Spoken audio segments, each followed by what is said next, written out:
السلام علیکم، میں ظہیر میاں اپنے یوٹیوب چینل ظہیر روحانی فائدے میں اپنے سبھی ویورز کا استقبال کرتا ہوں۔ حضرت خالد بن ولید رضی اللہ تعالی عنہ سیف اللہ، دا سورڈ آف اللہ تبارک و تعالی، اس کی اگلی کڑی آپ کے سامنے پیش خدمت کر رہا ہوں۔ خالد رضی اللہ تعالی عنہ کے حکم سے یہ للکار بڑی بلند آواز میں سنائی دی: مدینہ کے مجاہدوں، کسی کو زندہ نہ رہنے دو، ولجا کی طرح دشمن کا صفایا کر دو۔ دشمن کے گھوڑے جہاں بندھے تھے وہیں بندھے رہے، ان کے سوار ان تک پہنچنے سے پہلے ہی کٹ رہے تھے۔ مسلمانوں نے رات کے اندھیرے سے فائدہ اٹھایا، اسی اندھیرے سے دشمن نے بھی فائدہ اٹھایا۔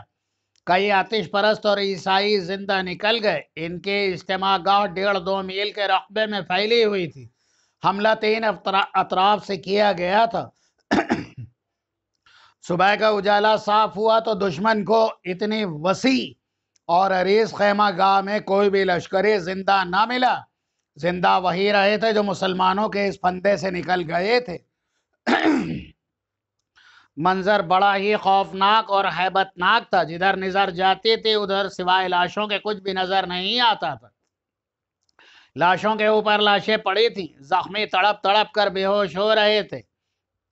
فضا خون اور موت کی بو سے بوجھل تھی۔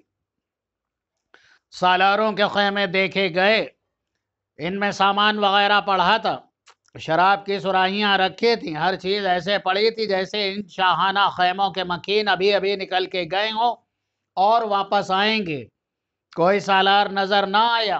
جو زندہ نکل گئے تھے، سالار محبوزان بھی نکل گیا تھا اور عیسائی سردار اور سالار حزیل بن عمران بھی زندہ نکل گیا تھا۔ جاسوسوں کی اطلاعوں کے مطابق آتش پرستوں اور عیسائیوں کے سردار زامیل چلے گئے تھے اور عیسائیت قبائل کا دوسرا حصہ خیمہ زن تھا۔ وہ مسلمانوں پر حملہ کرنے کی ابھی تیاری ہی کر رہا تھا۔ وہ جس لشکر کا حصہ تھا اس کے 3 حصے تباہ ہو چکے تھے۔ زامیل والے اس لشکر کا سردار ربیہ بن بزیر تھا۔ مال غنیمت سے مسلمانوں کو جو سب سے زیادہ قیمتی اور کارآمد چیز ملی وہ ہزاروں گھوڑے تھے جو زینوں کے سمیت مل گئے تھے۔ اس کے آگے سنا اور زومیل 2 مقامات تھے جہاں بنی تبلغ، بنی نمر اور آیات کے عیسائی مسلمانوں کے خلاف خیمہ زن تھے۔ وہ بھی مسلمانوں کو ہمیشہ کے لیے ختم کرنے کے ارادے سے گھروں سے نکلے تھے۔ عیسائیوں کے سردار عقا بن ابی عقا کا بیٹا بلال بن عقا بھی کہیں آگے تھا۔ وہ اپنے باپ کے قتل کا انتقام لینے کے لیے عیسائی لشکر کے ساتھ آیا تھا۔ خالد رضی اللہ تعالی عنہ نے کہا: خدا کی قسم، مزیح کی معجزہ نما فتح کے بعد اب میں دومت الجندل سے قسم کھا کر چلا تھا کہ بنی تبلغ پر اس طرح جھپٹوں گا کہ وہ کبھی اسلام کے خلاف اٹھنے کے قابل نہ رہیں۔ بنی تبلغ ابھی آگے ہے، ان پر جھپٹنے کی تیاری کرو۔ مزیح کی بستی پر بھی مسلمانوں نے چھاپا مارا تھا۔ یہ عیسائیوں کی بستی تھی۔ وہاں 2 ایسے آدمیوں کو مسلمانوں نے قتل کر دیا جو مسلمان تھے۔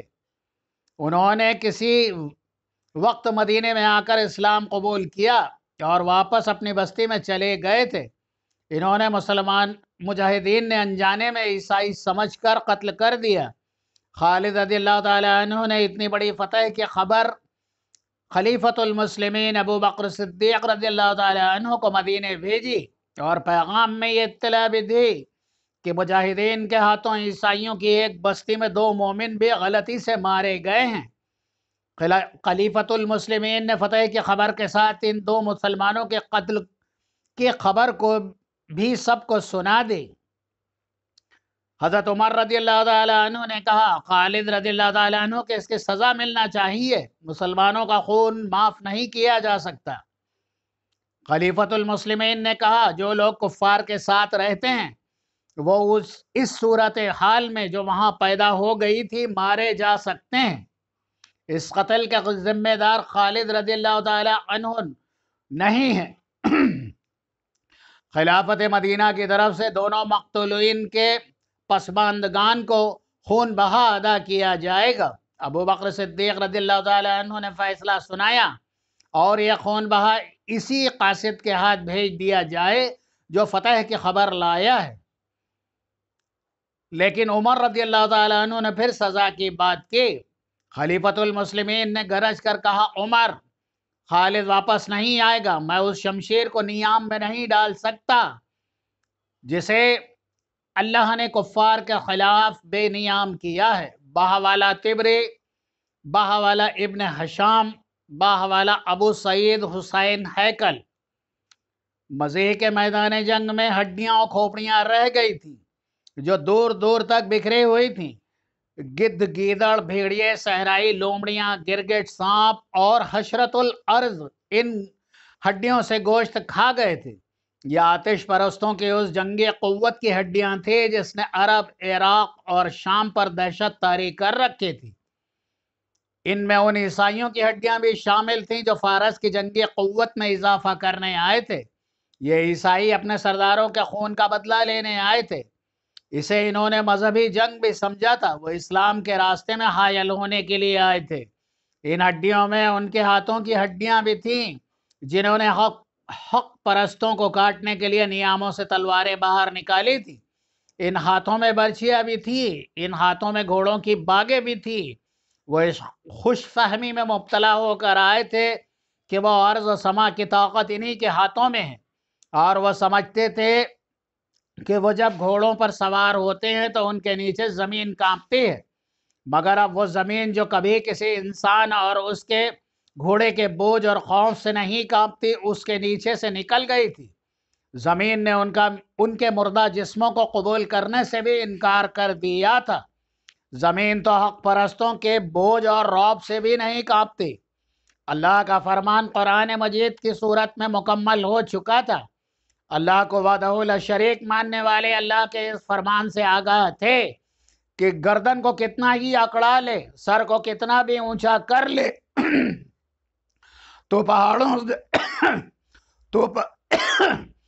پہاڑوں سے اونچا نہیں ہو سکے گا، اور تو کتنے ہی رعب اور دبدبے سے کیوں نہ چلے، زمین کو تو نہیں پھاڑ سکے گا۔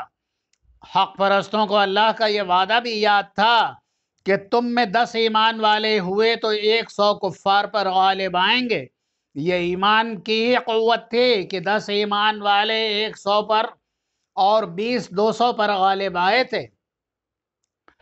مسلمانوں کے سالار ابو لیلہ اپنے کمانڈروں چند ایک سپاہیوں کو جو اس کے ارد گرد اکٹھے ہو گئے تھے کہہ رہے تھے، سالار اعلیٰ ابن ولید، کہیں یا نہ کہیں کیا تم خود نہیں جانتے اگر تم نے ایمان لے لیا جائے تمہارے پاس سے تو تمہارے پاس گوشت و ہڈیوں کے جسم رہ جائیں گے؟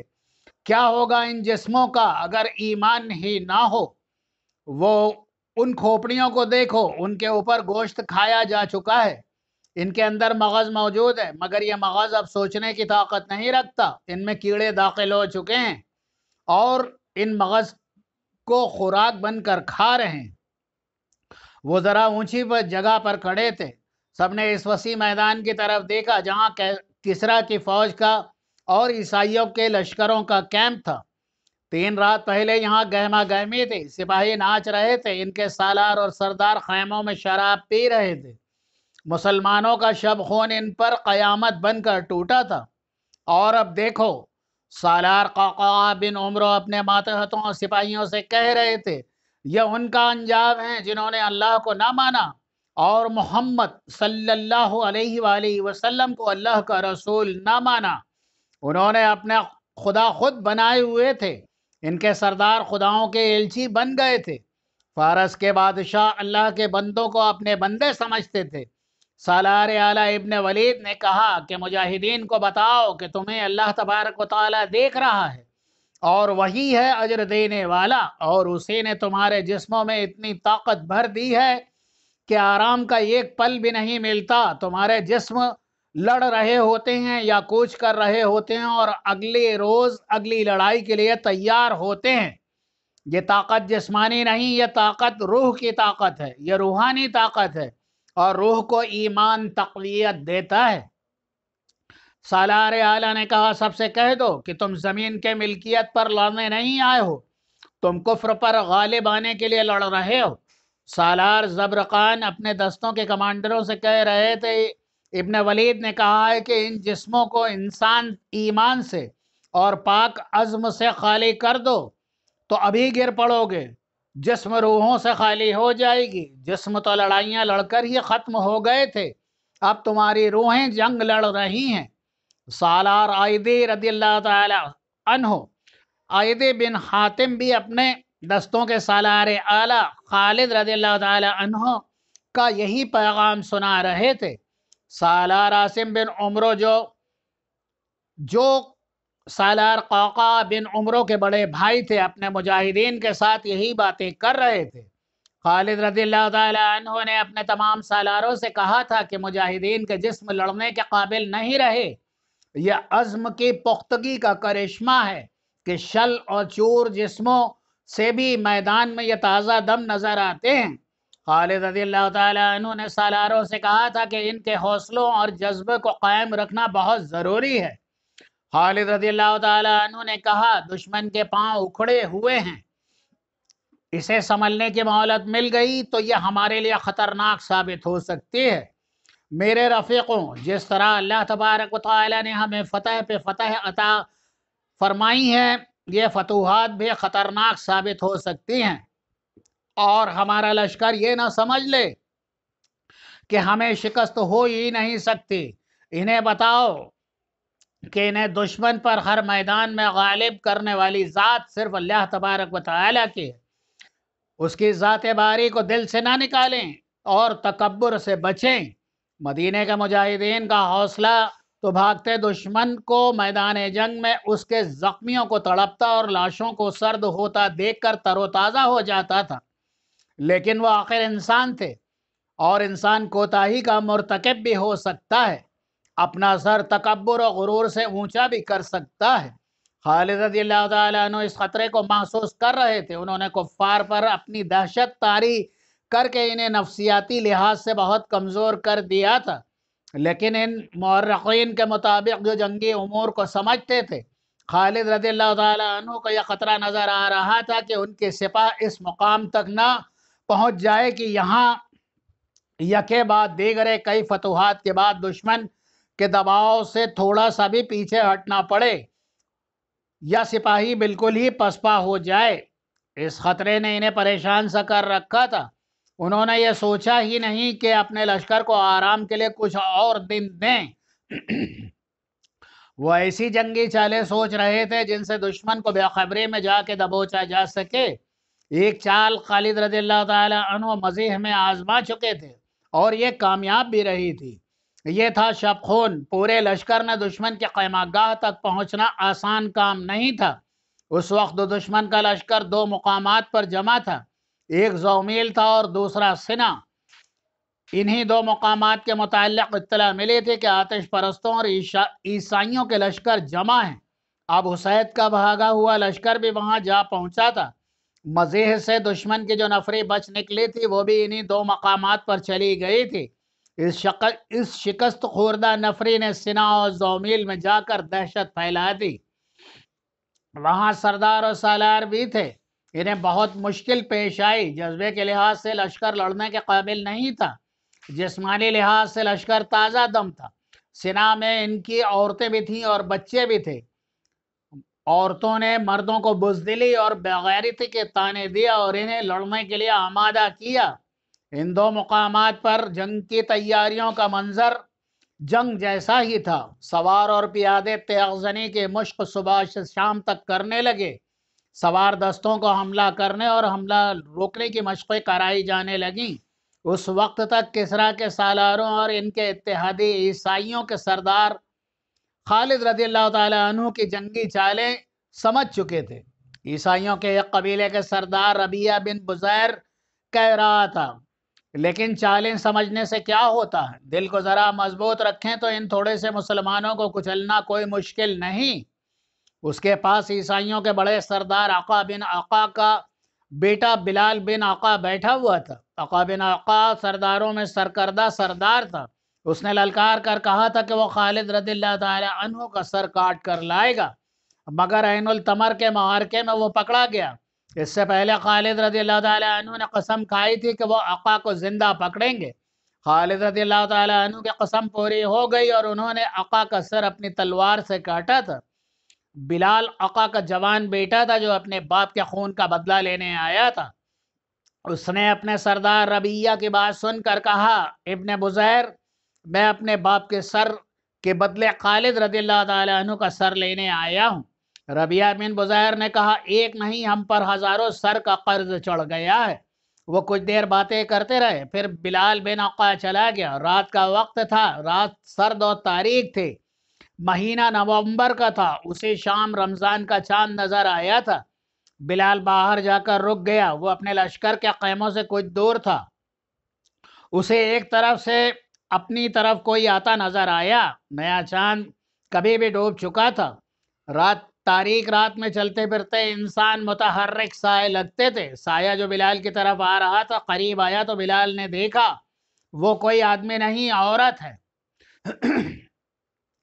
عورت نے کہا، میں صبیحہ ہوں۔ ابھی آقا، صاحبہ بنت ربیہ بن بزیر، ذرا رک سکتے ہو تو میری خاطر؟ بلال بن عقا نے مسرور سے لہجے میں کہا، او ربیہ بن بزیر کی بیٹی، کیا میں ابھی تیرے گھر سے اٹھ کے نہیں آیا؟ صبیحہ نے کہا، لیکن وہ بات جو کہنی ہے میں باپ کے سامنے نہیں کہہ سکتی تھی۔ بلال نے کہا، کیا تو نے مجھے اپنے قابل سمجھا ہے؟ بات تو کہنا چاہتی تو وہ پہلے ہی میرے دل میں ہے۔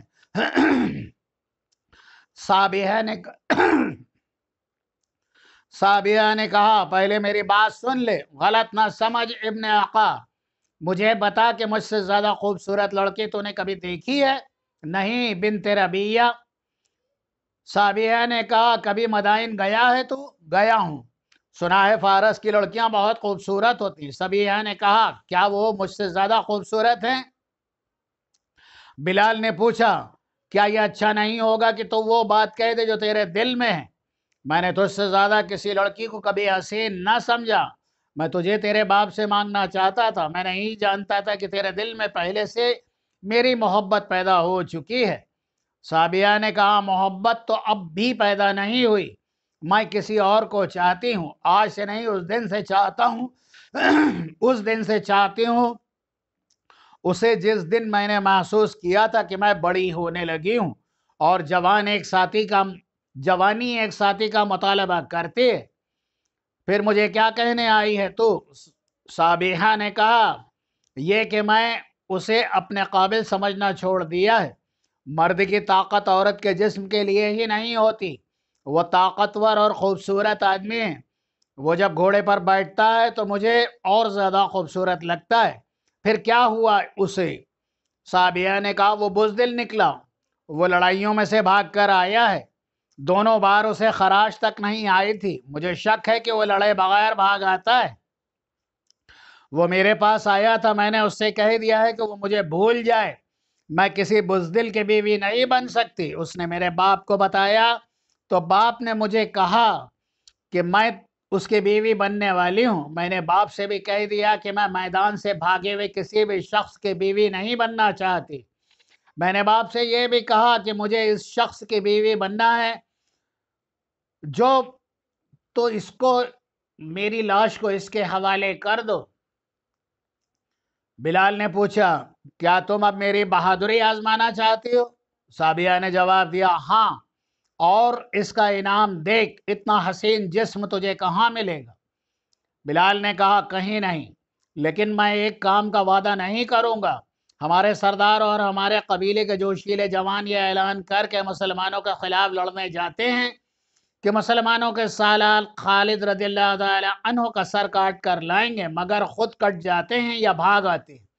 میں ایسا وعدہ نہیں کروں گا کہ خالد رضی اللہ تعالیٰ عنہ کا سر کاٹ لوں گا اور اس تک میں پہنچ سکا، یہ بھی الگ ہے۔ صابیہ نے کہا، میں ایسا وعدہ نہیں لوں گی، میں تیرے منہ سے نہیں دوسرے سے سننا چاہتی ہوں کہ تو نے سب سے زیادہ مسلمانوں کو قتل کیا ہے اور مسلمانوں کو شکست دینے میں تیرا ہاتھ سب سے زیادہ ہے۔ میں یہ بھی وعدہ کرتی ہوں کہ تو مارا گیا تو میں کسی اور کی بیوی نہیں بنوں گی اور اپنے آپ کو ختم کر دوں گی۔ بلال نے کہا میں تجھے ایک بات بتا دیتا ہوں صابیہ، میں تیرے خاطر میدان میں نہیں اتر رہا، میرے اوپر میرے اپنے باپ کے خون قرض ہے اور میں نے یہ قرض چکانا ہے۔ میری روح کو تسکین تب ہی ہوگی جب میں ابن ولید کا سر اپنی برچھی کی انی پر لاؤں گا اور بنی تبلق کے بچے بچے کو دکھاؤں گا، لیکن وہ بات کیوں زبان پر لاؤں جو ہاتھ سے کر نہ سکوں؟ اس تک پہنچوں گا ضرور، راستے میں جو آئے گا اسے کاٹتا جاؤں گے۔ میں نے اپنا گھوڑا تبدیل کر لیا ہے، ہوا سے تیز ہے اور بڑا ہی طاقتور۔ صابیہ نے کہا میں تیری طاقت اور تیری تیزی اور پھرتی دیکھنا چاہتی ہوں، اگر ایسا ہے تو مجھے ساتھ لے چل، مردوں کی طرح لڑوں گی، لیکن تو نے پیٹ دکھائی تو میری تلوار تیری پیٹھ میں اتر جائے گی۔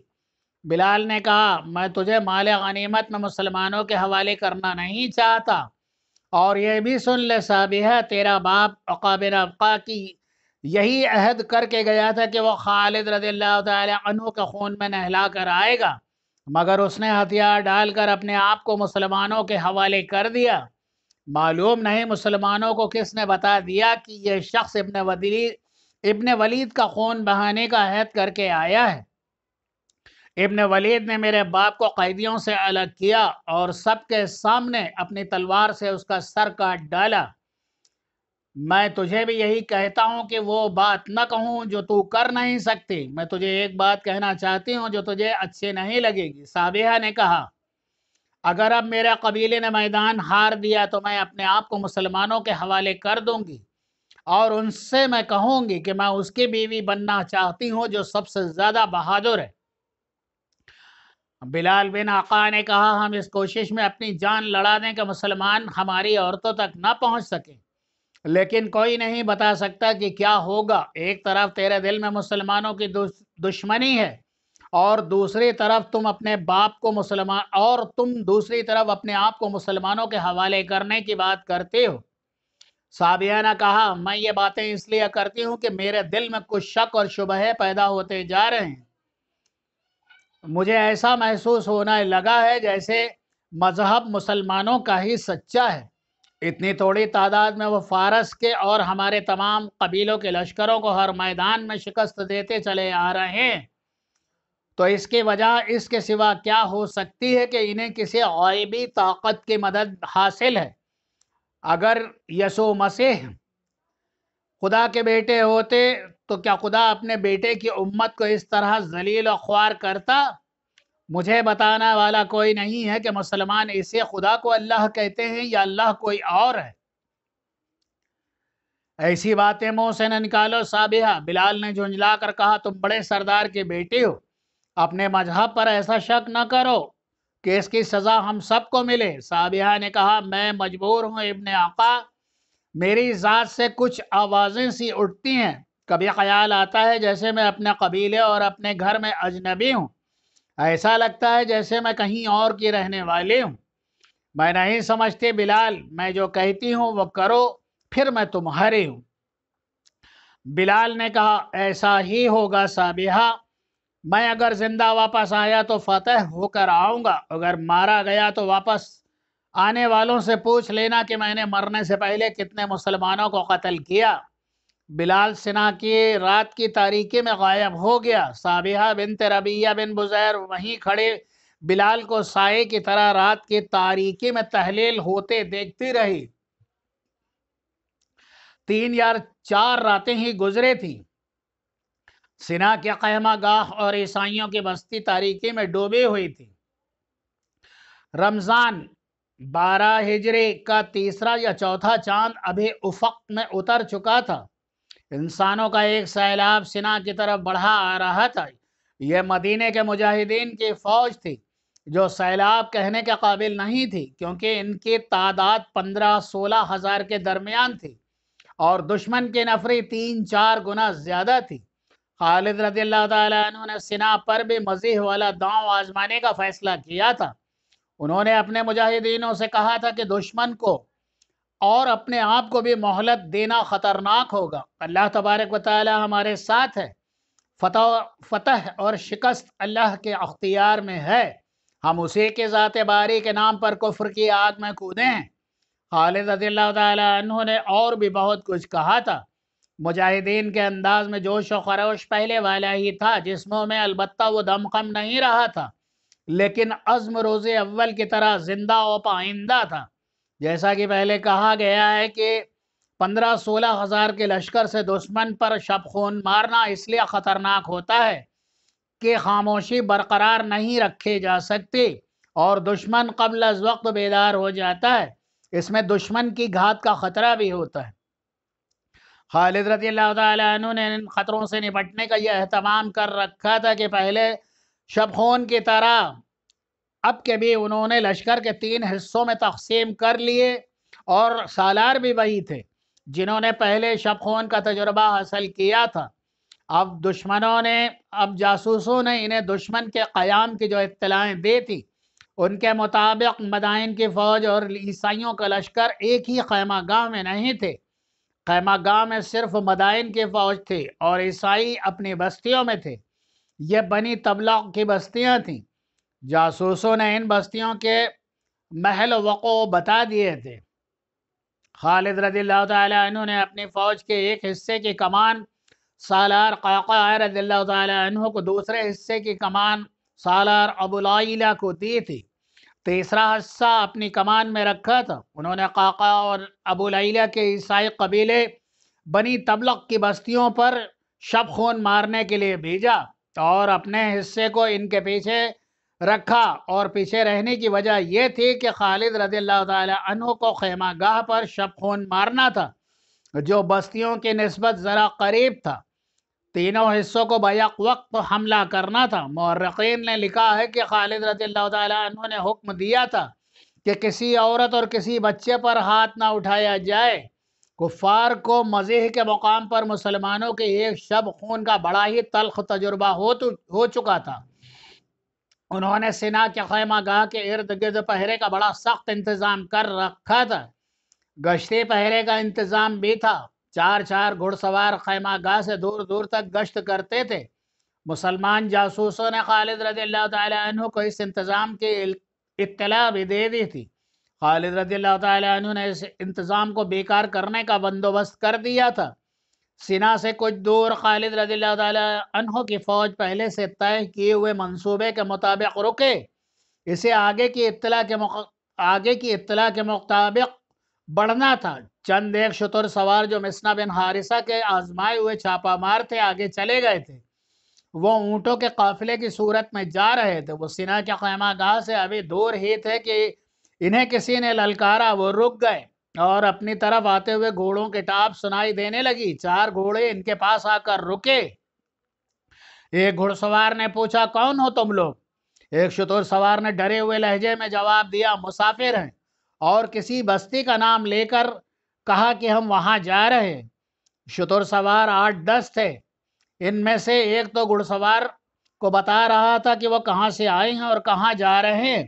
دوسرے شتر سوار اونٹوں کو آہستہ آہستہ حرکت دیتے رہے، حتیٰ کہ 4 گھڑ سوار ان کے نرغے میں آ گئے۔ ایک گھڑ سوار نے بڑے رعب سے حکم دیا، اونٹوں سے نیچے اترو۔ 4 شتر سوار اونٹوں سے اس طرح اترے کہ اوپر سے ایک ایک گھڑ سوار پر جھپٹے۔ ان کے ہاتھوں میں خنجر تھے جو گھڑ سواروں کے جسموں میں اتر گئے۔ انہیں گھوڑوں سے گرا کر ختم کر دیا گیا۔ 4 مجاہدین چاروں گھوڑوں پر سوار ہو گئے اور دشمن کے خیمہ گاہ تک چلے گئے۔ ایک سنتری نے انہیں اپنا سوار گشت سمجھ کر ان کے نزدیک آیا اور اندھیرے میں 2 گھڑ سوار اترے اور اس سنتری کو ہمیشہ کی نیند سلا دیا۔ انہوں نے کئی اور سنتریوں کو خاموشی سے ختم کیا اور واپس آ گئے۔ خالد رضی اللہ تعالیٰ عنہ بے صبری سے ان کا انتظار کر رہے تھے۔ وہ جو اونٹوں پر گئے تھے 4 گھوڑے بھی ساتھ لائے تھے۔ انہوں نے خالد رضی اللہ تعالیٰ عنہ کو بتایا کہ راستہ صاف ہے۔ خالد رضی اللہ تعالیٰ عنہ نے سرگوشیوں میں قاصدوں کو دوسرے سالاروں کی طرف اس پیغام کے ساتھ دوڑا دیا کہ ہلا بول دو۔ اس وقت تک گھوڑوں کے منہ بندھے ہوئے تھے، وہ ہنہنا نہیں سکتے تھے۔ سواروں نے سالاروں کے کہنے پر گھوڑوں کے منہ کھول دیے۔ ان کے ہدف دور نہیں تھے۔ کچھ دور تک گھوڑوں پیادوں کی رفتار کے ساتھ آہستہ آہستہ چلائے گئے، پھر رفتار تیز کر دی گئی اور پیادوں کو دوڑنا پڑا۔ بستیوں کے قریب جا کر مشالیں جلا لی گئیں۔ خالد رضی اللہ تعالیٰ عنہ نے اپنے دستوں کو اتنی تیزی سے آگے نہ بڑھایا، انہوں نے شب خون کی ترتیب میں پھیلا دیا تھا۔ یہ ایک ایسی پیش قدمی تھی جس میں نہ کوئی نعرہ لگایا گیا اور نہ ہی للکار سنائی دے۔ انشاءاللہ تعالی اگلی کڑی میں اس کے آگے کا حال آپ کے سامنے پیش خدمت کروں گا۔ تب تک کے لیے اللہ تبارک و تعالی آپ کا ہم سب کا حامی و ناصر اور حسب منشا ہم سب کو ہماری امیدوں کے مطابق کامیابی و کامرانی عطا فرمائے۔ دعاؤں کے ساتھ اللہ حافظ۔